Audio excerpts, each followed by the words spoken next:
I work with kids, and they always seem to ask me if it's the end of the day.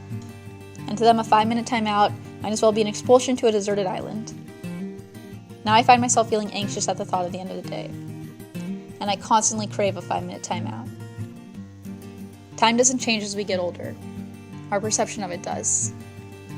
My life was mundane and lonely, the same school days, the same food, the same people. From waking up to going to bed, my life was a rhythm, and my tone-deaf self was always born to be off-key. J.R.R. Tolkien wrote, "Not all those who wander are lost." I think the people who wander are the only ones who know exactly what they are doing. People living day in and day out, lost and confused. They don't know what they want to do or who they want to be, and they don't even know something is missing. Those who wander know. They know something is missing, and they want to go out and find it. That was why I decided to take a gap year. I decided sameness can't get me down if I'm on the other side of the world. It all started with an idea. That idea turned into a goal. That goal became my reality. My mind was on that plane way before my body or heart ever were. It was the best idea I had to get over the dullness. It would be a new country, a new language. Every single day would be something exciting. I learned how to hike and learned that I sucked at hiking. I learned to cook and clean for myself. I learned how to fix a refrigerator and how to write poetry that makes people feel something. I hope. I wrote stories and journal entries and realized I'm just a first draft essay.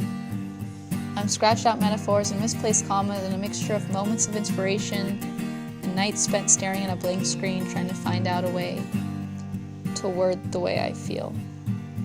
It wasn't always easy. Sometimes I failed.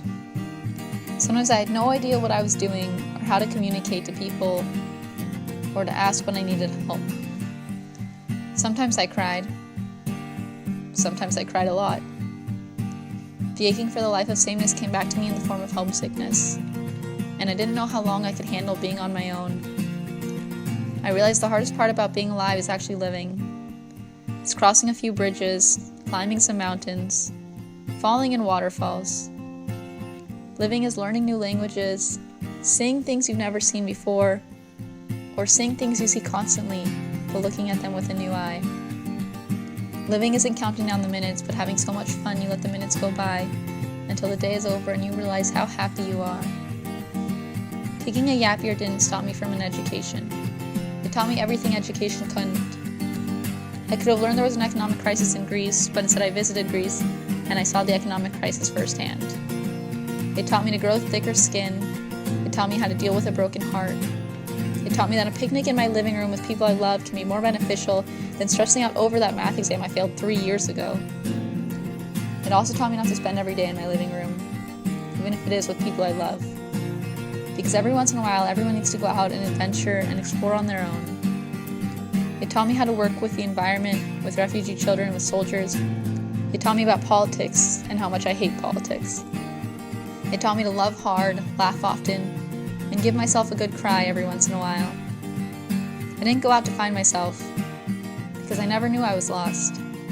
I went out because I needed to, because we all do. I am not the dullness of my life. I am the past I left for myself along the way, because in those moments where I truly feel lost, I can begin to wander again.